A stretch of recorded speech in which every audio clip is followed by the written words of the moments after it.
Tem tantas coisas na vida. Tem tantas coisas na vida que não tem volta, é só ida. Tem coisas que nós fazemos, depois nos arrependemos. São coisas que nos comprometem, que não devíamos ter feito, porque depois não tem jeito de retornarmos atrás. São valores improcedentes que ficam marcados na gente. Tem tantas coisas na vida que não tem volta, é só ida. As coisas más que fazemos, pelos impulsos aplicamos, ao realizar não pensamos, por isso é que começamos. Pelos momentos da idade, pelos costumes e vaidades, pelos valores vividos ou pelas marchas da sociedade. São coisas que nos acontecem, que com o tempo não envelhecem. Mudam o destino da vida, nos levam a uma era perdida e podem até nos matar depois de nos maltratar. E ainda que fiquemos livres em suas totais diretrizes, ficam os sintomas profundos, as marcas e as cicatrizes. Tem tantas coisas na vida que não tem volta, é só ida, que depois de acontecer não basta só se arrepender. Depois de ser efetivado, precisa muito cuidado, requinte e muita humildade para apagar os resquícios mal sucedidos do passado. Tem tantas coisas na vida que não tem volta, é só ida, perdida na juventude por falta de boas atitudes. E para depois não lastimar, emudecer e lamentar, só tem um caminho a seguir. O melhor é não começar. Eu sou Fernando Benevides. Nos meios hoje que eu estou atuando, os meios que o universo, através do nosso Criador Eterno, me concedeu em toda a minha vida. E sou conhecido também, além do meu nome, Fernando Benevides, Fernandinho Poeta, ou só Fernandinho. Sim? E é por isso que nós estamos aqui, para contar um pouco daquilo que eu aprendi. Aquilo que eu aprendi, ele serve de base para a juventude, para a meia-idade e para também a última idade, ou seja, a melhor idade que a gente brinca e chama, né? A idade que a gente está fechando a vida. E em todas essas idades, nós estamos aptos a exercer e não só estar apto, a fazer as coisas certas para deixar exemplo. Eu vou até fazer dar uma palavra aqui que eu penso. Por exemplo, os filhos, eles devem serem mais modernos e atualizados do que os pais. Por quê?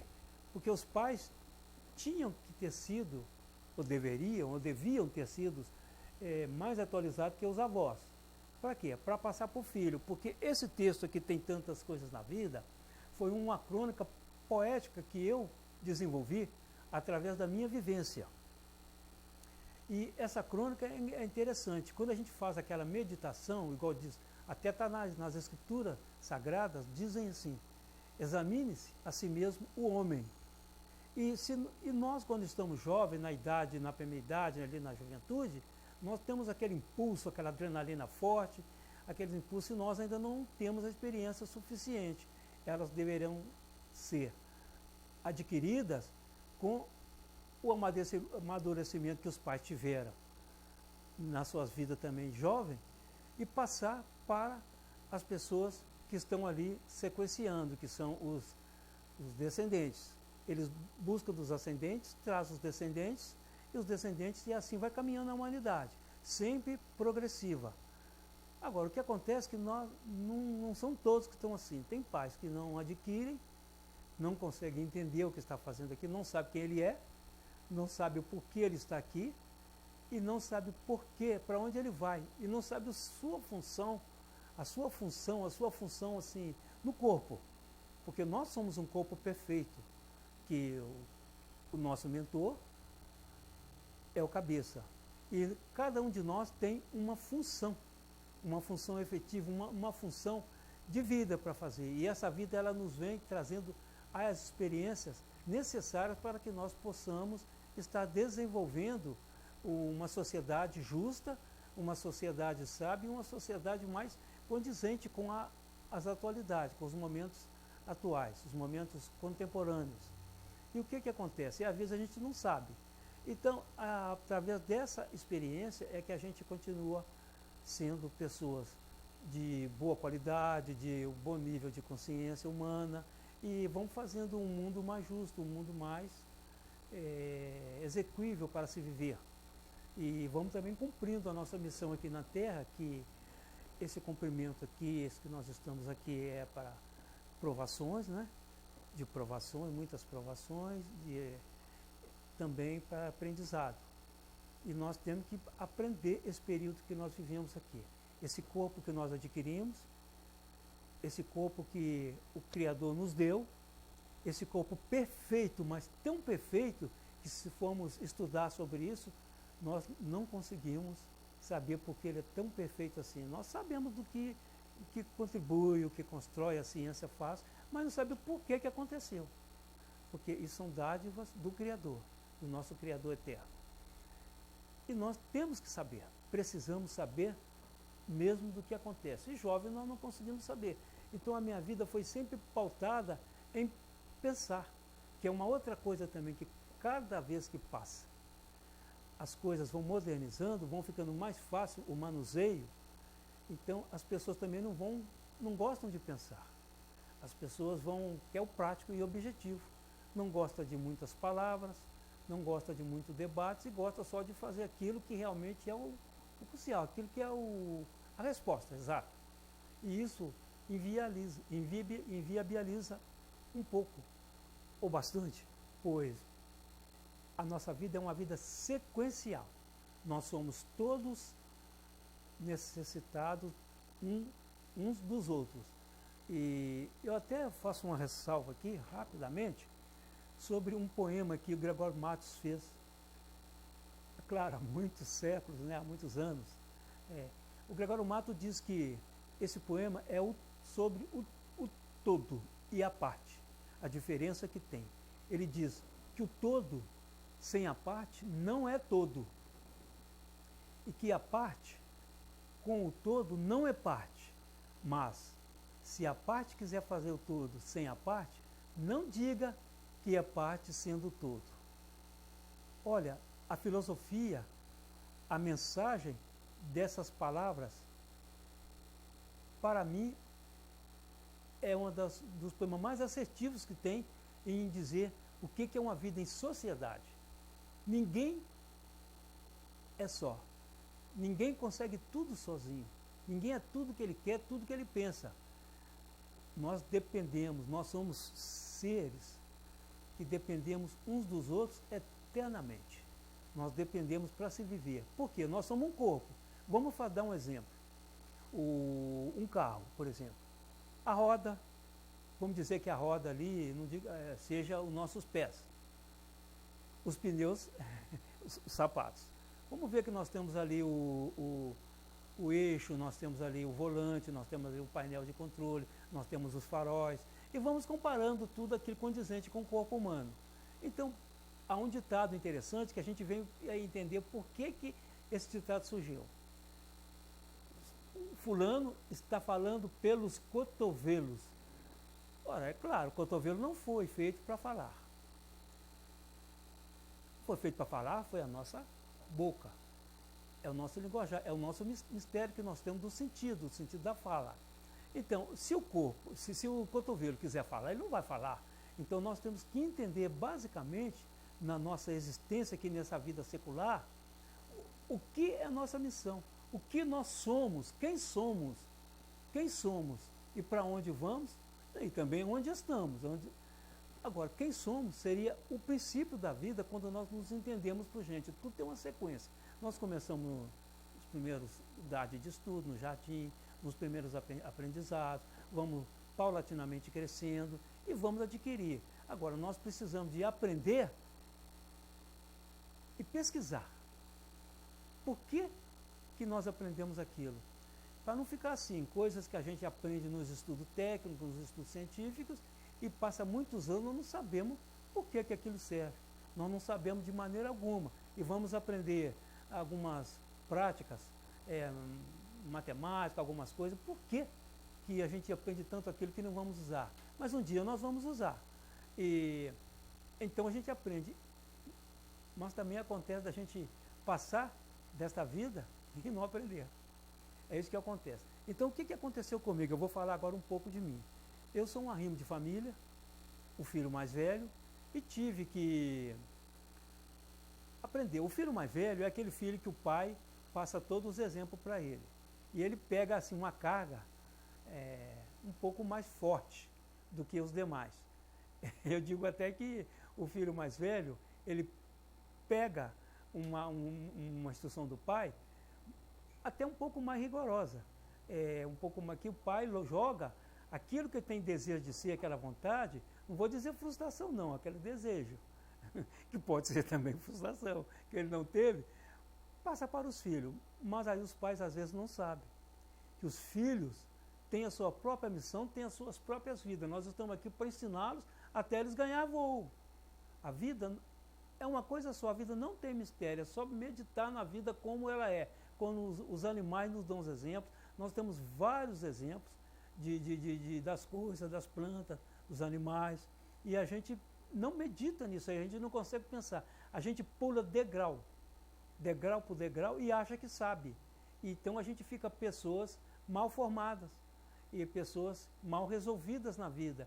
E isso é a causa, isso é o segredo de muitos fracassos que o ser humano tem na vida, até atingir um nível condizente com aquilo que ele tem que ser, até o potencial dele. Agora, ele pode ter um potencial melhor caso ele possa aprender igual diz, com os pais têm que ter capacidade de aprender, não são todos que têm, os filhos também não são todos que têm para passar para os seus próprios filhos, e assim caminha a humanidade em falta com o quê? Com a própria causa, a própria visão, as próprias atitudes dos seres humanos. Por isso que eu digo aqui, tem tantas coisas na vida que não tem volta, é só ida. E cada erro que a gente tem, ele não tem volta, a gente tem que voltar, continuar. Errou, cai, levanta e continua. Não é? E para não lastimar, emudecer e lamentar, só tem um caminho a seguir. O melhor é não começar. Engraçado, quando eu digo isto, quando eu digo às pessoas, Fernandinho, por que você não falou isso comigo quando eu era jovem? É interessante. É isso que acontece. É a base da gente crescer pessoas um pouco mais de nível de consciência ele é melhor, elevado. Bom, cada um de nós temos a nossa função deixada pelo universo para a gente fazer e completar a vida. Eu estou dizendo isso aí que eu tive essa experiência. Eu fui abençoado por isso, por ser arrimo de família também. E também por sempre pensar. Eu nunca fui uma pessoa que cheguei e fui afoito de fazer as coisas. Chegar e fazer. Não, sempre pensei. Às vezes a gente pensa até demais também, passa algumas vezes que a gente erra, mas nós vamos ser assim. Nós somos eternos aprendizes e somos eternos errantes. Vamos errar para aprender. Não tem outra maneira. Então eu me preparei. Quando eu tinha uma idade de trabalho, comecei a trabalhar desde jovem, eu sempre adquiri aquele conhecimento que eu tinha no trabalho com as pessoas mais idosas. Por exemplo, eu quando fui no meu primeiro emprego, eu ia ser auxiliar de eletricista, auxiliar de mecânico, de bomba injetora. Eu era menino jovem, eu tinha 13, 14 anos. E um senhor, que eu dei uma obrigação muito grande a ele, era bem idoso na época, olha bem, hoje ele já não está aqui mais conosco. Ele falou assim, Fernando, em tudo que você for fazer, você primeiro ajeita o corpo. Você nunca faz nada de supetão, não faz nada de improviso. Você vai fazer um trabalho para desaparafusar alguma peça, alguma coisa, você põe ela no lugar da sua altura, ou então você abaixa para ficar no nível dela. Olha, você vê que as palavras bonitas que eu não deixei, elas saíram do meu coração e saíram da minha mente. Isso que aconteceu. E isso aí foi passando o tempo até eu chegar na idade mesmo de eu adquirir algumas experiências. Eu tive experiências multinacionais, eu tive cargos de confiança nas multinacionais. Então, isso me ajudou muito. E é o conselho que eu dou hoje para as pessoas, já que a vida hoje é muito mais escassa, muito mais competitiva e muito mais difícil com o advento da automação, da internet, das mídias. Hoje nós vivemos uma vida totalmente diferente, mas a gente nunca deve desprezar aquilo que a gente está vivendo. A gente tem que acompanhar. É lógico que nós não vamos acompanhar idêntico. Vamos dar um exemplo aqui do celular, o aparelho celular. O aparelho celular, ele não tem muito tempo que ele está vivendo aí. Mas as crianças que nascem hoje, cada uma que nasce já nasce com habilidades totais nesse quesito, né, de desenvolver, e são melhores do que nós. Aí eu digo, repito o que eu falei, os filhos têm que ser melhores dos que os pais naquilo que é modernismo, naquilo que é evolução. Evolução tecnológica, evolução da vida, evolução dos costumes e dos momentos. Mas eu falei também que tem tantas coisas na vida que são perdidas pelas marchas da sociedade. E as marchas das sociedades, às vezes, é preciso de ter um freio. Hoje nós estamos vivendo muito em função de aditivos, né, vamos dizer assim, de drogas, de coisas. E isso não é bom. Isso estraga a vida. E quanto mais ela aumenta, mais ela vai nascendo. É aquele costume das egrégoras. As egrégoras são somatória das energias, tanto negativas como positivas, e aquelas somatórias, elas vencem, porque depende da quantidade e da qualidade dessa somatória. Por exemplo, se você cria um projeto, nós criamos qualquer coisa para fazer, há uma dualidade no mundo. Tanto tem uma egrégora que vai nascer para nos dar aquela satisfação e ser alimentada por nós, e tem também a egrégora que é contra, que vai nos pressionar, que vai ser contra, e as duas vão viver em luta, em disputa constantes. Então nós devemos ter atitudes mais positivas e não podemos perder tempo, pois nesse mundo que nós vivemos muito pouco para acompanhar o progresso e acompanharmos a atualização das coisas que estão criadas. Nós vivemos na história, no decorrer da história, que vários pensadores, vários gênios da humanidade foram criando aquilo com dificuldades, que hoje seria mais fácil para nós. E hoje nós estamos vivendo nesse momento, um momento bom, né? Mas acontece que a pessoa que está um pouco mais dinâmica, um pouco mais experiente, um pouco mais na última idade dela, o que ela faz? Ela precisa do apoio dos jovens, né? Como ela precisa também de ter ensinado os jovens com a experiência. Então se troca a experiência, se troca pela tecnologia, né? E até um dia que nós não vamos ser mais úteis, já fizemos o que devíamos ter sido feito, e nós vamos dando lugar, e assim sucessivamente caminha a humanidade. Desde novo, eu posso me falar, modéstia à parte, eu posso me elogiar. Nesse ponto eu me elogio pelo seguinte: eu sempre me preparei para a minha velhice, mesmo sendo novo. Porque como arrimo de família, eu via meus pais e via meus irmãos. E observava as pessoas. E o que aconteceu comigo? Aconteceu o seguinte: essa experiência, esses momentos que eu meditei, eu falei assim, eu preciso de ter uma experiência na minha velhice, como ancião, eu preciso de ter um trabalho, para não ficar dependendo exclusivamente das pessoas. Eu vou tirar, o que eu vou fazer, o que eu vou estudar para ser isso? O que eu vou fazer, o que eu quero para mim? Não é um estudo facultativo, não é de faculdade, é um estudo prático e objetivo para que eu possa fazer na minha velhice, na minha melhor idade. Mas não é que tem que ser aquilo que eu trabalhei a vida toda. Porque muitas pessoas falam hoje nos encontros, assim, encontros de instituto, encontro de amigos, eu sou isso, às vezes não é mais. E tem tantas coisas que a gente pode fazer que nos dá uma satisfação para nós recomeçarmos, reiniciarmos a vida naquilo que a gente agora está mais prospecto a fazer, nós estamos mais preparados. E eu tirei, assim, eu orei, pedi ao meu eterno Criador, olha, ao nosso eterno Criador, o que eu tenho que ser? E eu fui dar uma carona para um amigo, eu era jovem, eu devia ter meus 22 anos, por aí, muitos anos, e ele era corretor de imóvel. E eu fui lá no Cresce, onde é que... no instituto, né, do Cresce, onde se controla esse órgão. de corretora de imóvel. E ele falou, Fernando, por que você não tira o corretor de imóvel? Eu falei, então eu pensei na mesma hora, olha, não seria isso para a minha maioridade, melhor idade? E tirei.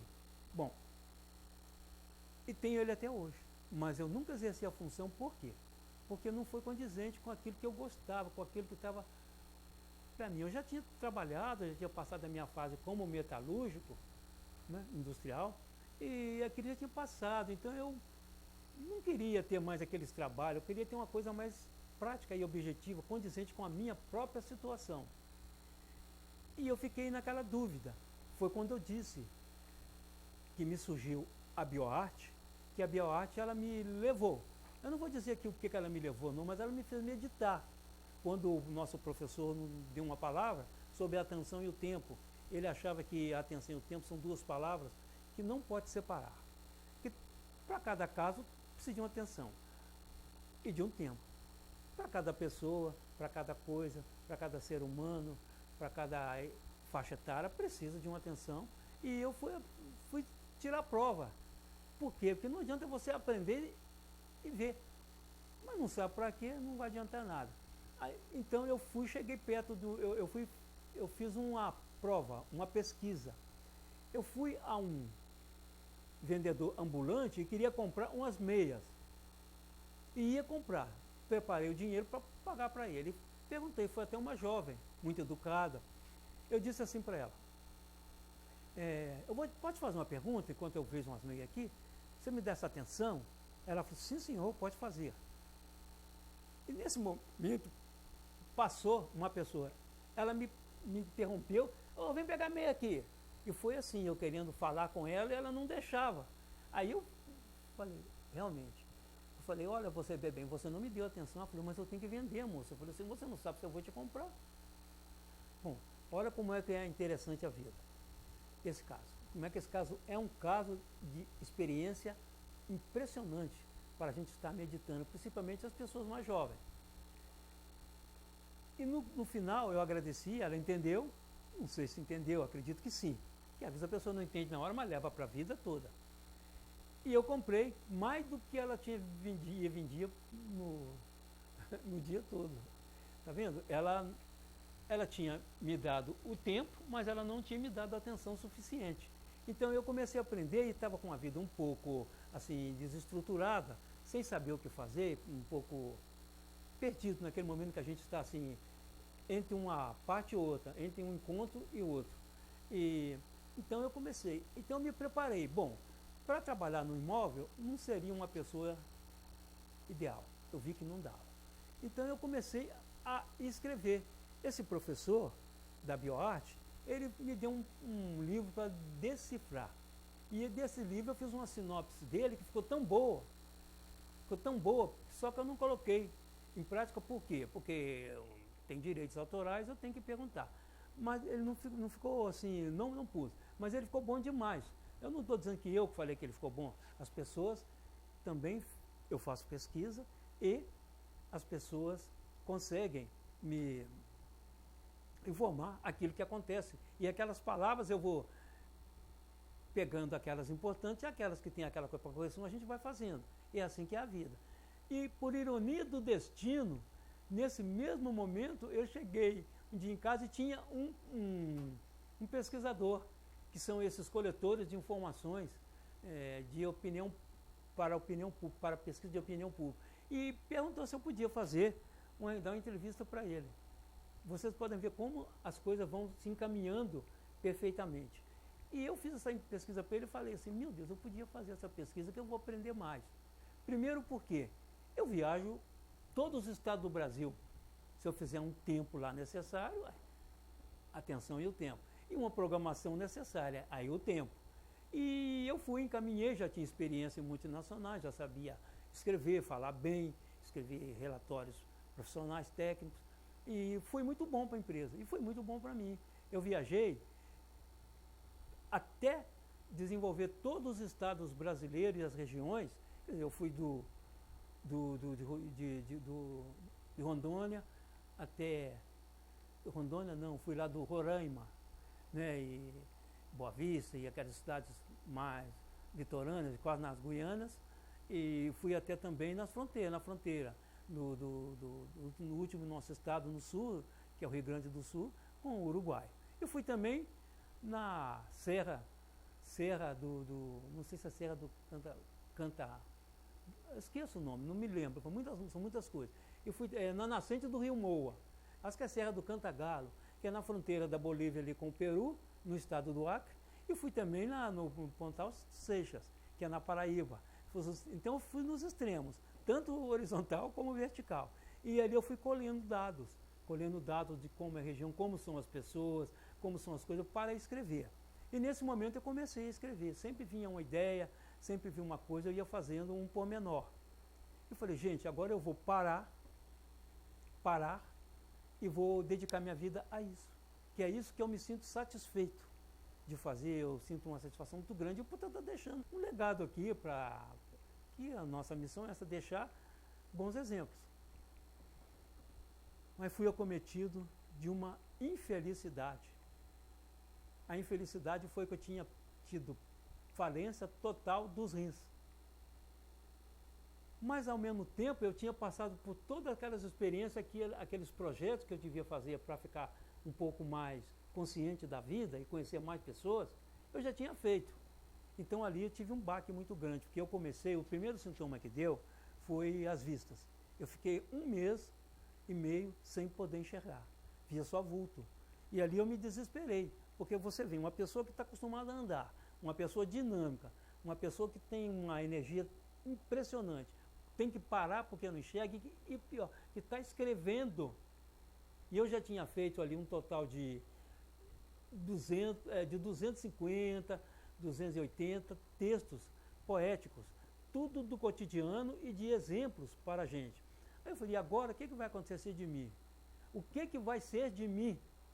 Então, quando eu peguei aquele diagnóstico do médico, ele me falou que era, mas a gente já mais ou menos estava prevendo, e cheguei no médico nefrologista, na médica, uma médica muito consciente, eu devo muita obrigação, e ela falou, Fernando, me faz várias perguntas. Eu fui fazendo, e enchi ela de perguntas.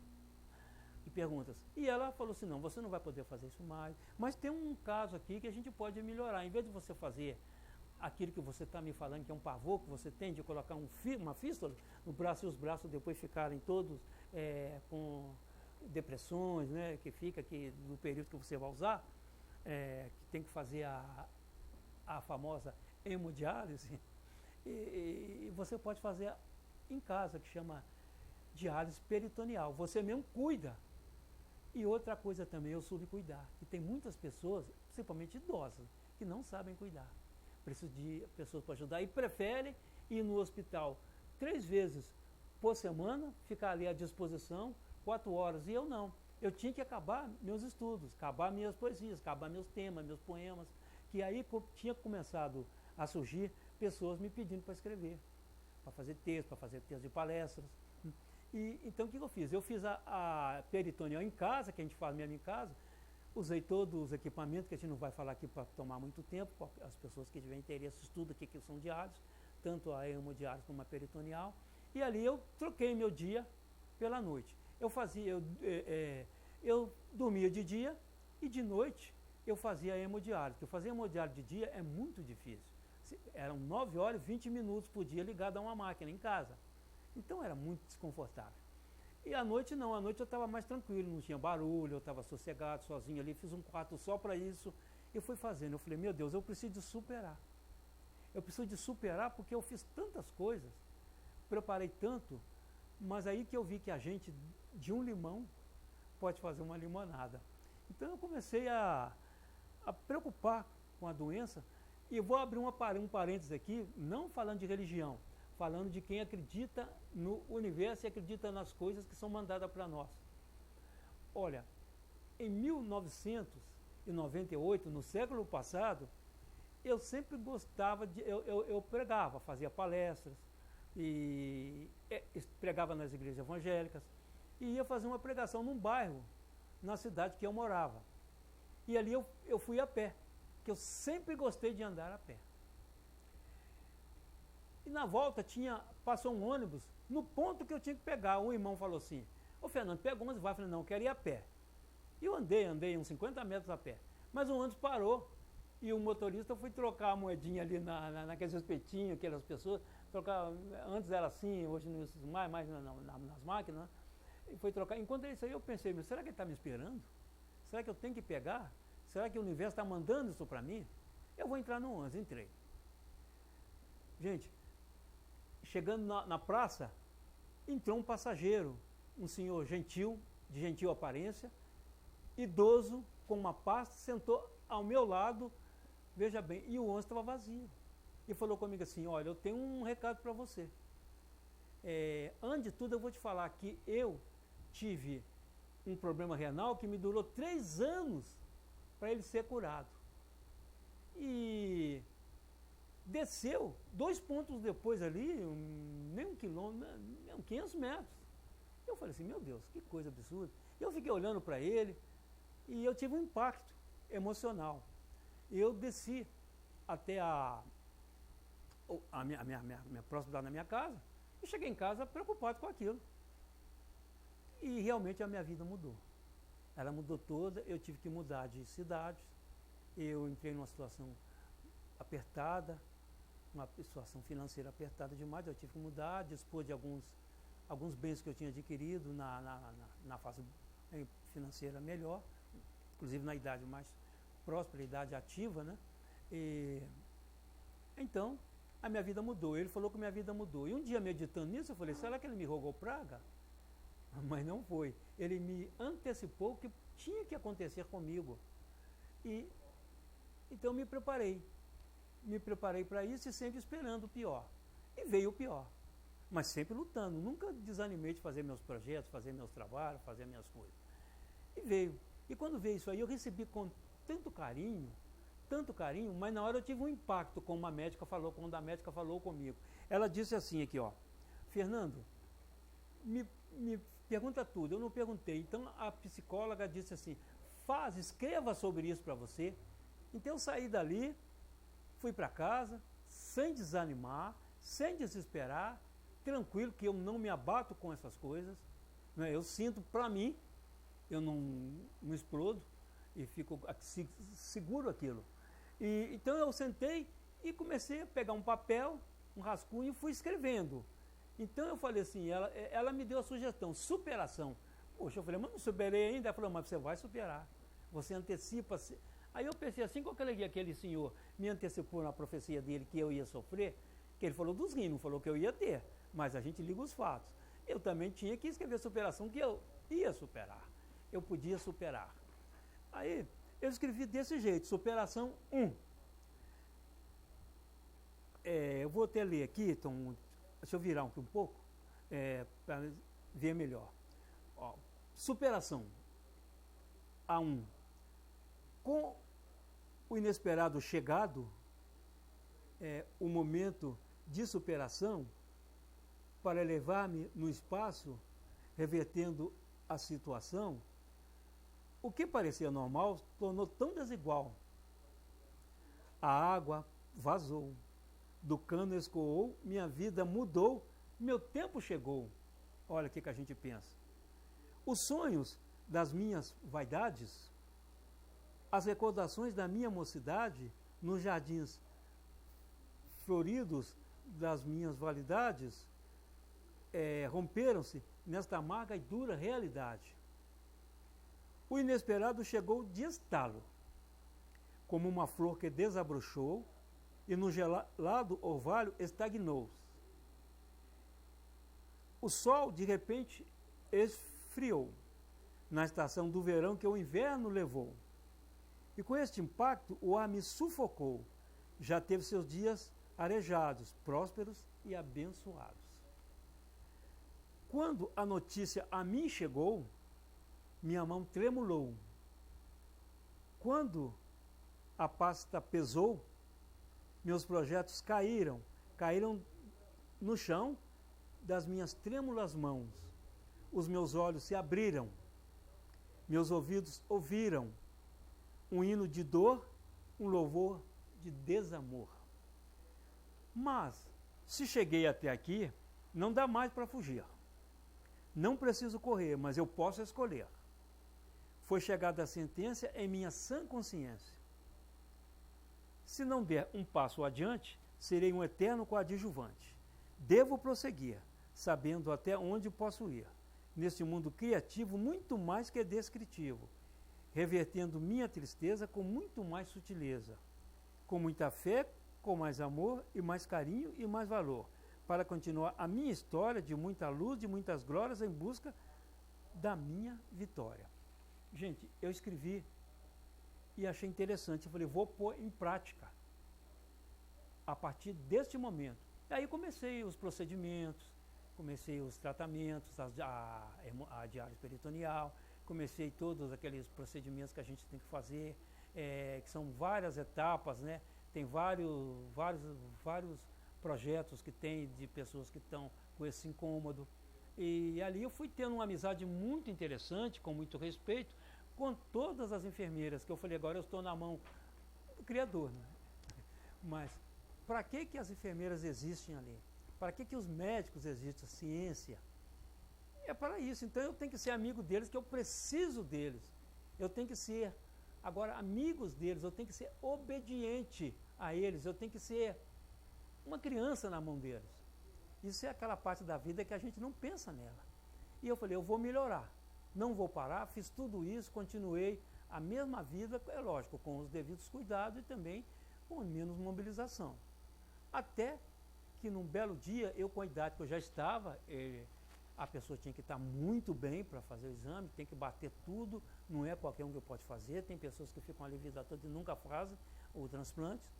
E eu passei por todos quanto exames, e sempre vai saindo novas medidas, novos exames, novos aparelhos, e eu passei em todos, fazendo tudo sozinho, sem ajuda de ninguém, com o aparelho ficcionado aqui no abdômen, né, fixado, e aquele aparelho ele tem um tubinho que a gente enrola e vai ali, chega até nos pés e ele fica solto. Então tem uma bolsa para usá-lo. Mas tudo bem, estava tudo legal comigo. Então eu cheguei no hospital e rapidamente, quando fez 2 anos, exato, eles me chamaram para fazer a cirurgia. E foi uma bênção muito grande. E eu fiz a cirurgia, tive muitos problemas, porque é um problema da idade, o problema da calcificação que a gente perde muito, depois a gente pode saber o que acontece com o sistema renal. E comecei a constatar também que muitas pessoas que ficaram comigo, fizeram amizade comigo, tinham que passar aquele mesmo procedimento. E eu não era a pior pessoa que estava com aquilo, nem a última. Não ia ser nem a última e nem a única, né? E tem pessoas que sofrem até mais do que a gente nos hospitais.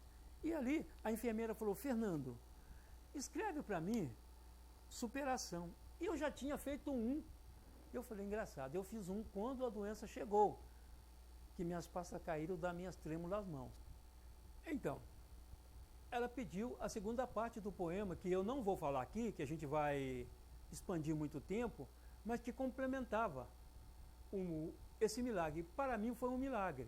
Eu tive essas consequências, porque pela idade mesmo, e foi um aprendizado que eu tive muito grande, e posso afirmar que a gente aprende até nas partes difíceis, até com a doença. As doenças vêm para ensinar para a gente aquilo que a gente precisa complementar. E eu agradeço muito, porque hoje eu me superei.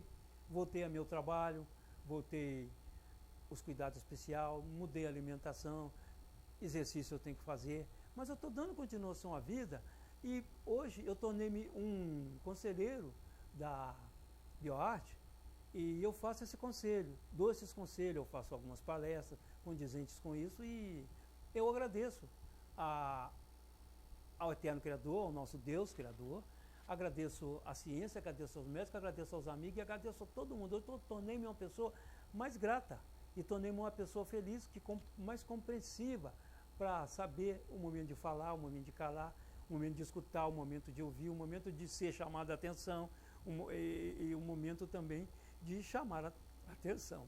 E hoje eu me sinto feliz e dou esse aconselhamento aqui para as pessoas, que essa experiência que eu passei, eu posso dizer que a maior felicidade que eu tive foi a superação. Eu superei com essa história de vida que me serviu E se eu pudesse voltar, faria a mesma coisa, mas teria com muito mais facilidade. Por isso a sequência e a necessidade que a gente tem de todas as pessoas e da humildade, que é a parte crucial da gente, da nossa vida. Eu agradeço aqui esse tempo que estou aqui, essa ajuda que eu tive aqui, essa oportunidade que eu tive de falar, e que todos possam ser felizes e possam ter essa experiência que eu tive.